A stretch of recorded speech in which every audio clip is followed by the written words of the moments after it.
यांचं माझं नाव आहे आणि त्या माध्यमातून मी अनेकदा जाऊन खासदारकीसुद्धा लढलेलो आहे. परंतु ही जी आता आपण जो EMमध्ये जो घोटाळा पाहायला मिळतो आणि आज सगळीकडे आज त्याची चर्चा आहे की आपण त्याला डेमो आपण प्रत्यक्ष पाहिला. त्या डेमोमध्ये कशा पद्धतीने चिन्हावर वेगळ्या चिन्हावर जातं हे आपण प्रत्यक्ष पाहिलं आणि म्हणून माझं एक असं मत आहे की या वेळेला EM जर हटवली तर मला वाटतं 100% आम्ही जे लहान लहान पार्टीचे लोक आहोत हे आम्हाला जिंकणं कठीण झालेलं आहे आणि म्हणून चांगलं नेतृत्व देण्यासाठी आम्हाला या EMचा वापर सरकारने बंद करावा आणि बॅलेट पेपरवर ही झाली पाहिजे म्हणून आम्ही सपोर्ट करतो.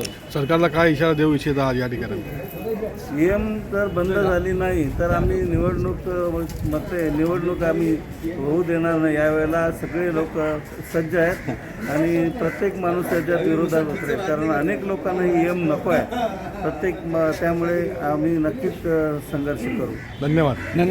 जर एवढ्या प्रगत देशामध्ये अमेरिकेसारख्या ठिकाणी जर बॅलेट पेपर वापरलं जातं तर हिंदुस्थानामध्ये आपल्या इंडियामध्ये EMचा काय संबंध आहे? म्हणून आमचं तीच मागणी आहे की इथे EM हटवून आम्हाला बॅलेट पेपरवर घेतली तरच मतपत्रिका शिक्का मारण्याची जुनी पद्धत सुरू करावी.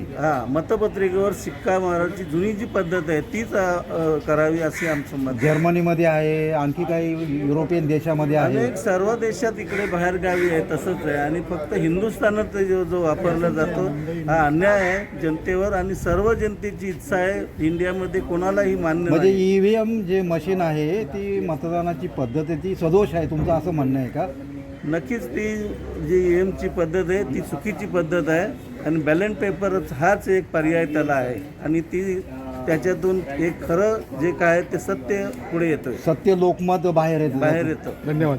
इंडिया कांबळे या पक्षाचा मी केंद्रीय उपाध्यक्ष आहे आणि आमचं म्हणणं ठाम आहे की EVM मशीन जी आहे ती रद्दबाद ठरवावी आणि बॅलेट पेपर चालू करावा हीच आमची प्रामाणिक इच्छा आहे आणि ते व्हायला पाहिजे ही पक्षाची जनरल सेक्रेटरी हीच मागणी आहे की बॅलेट पेपर हा सर्वात उत्तम उपाय आहे.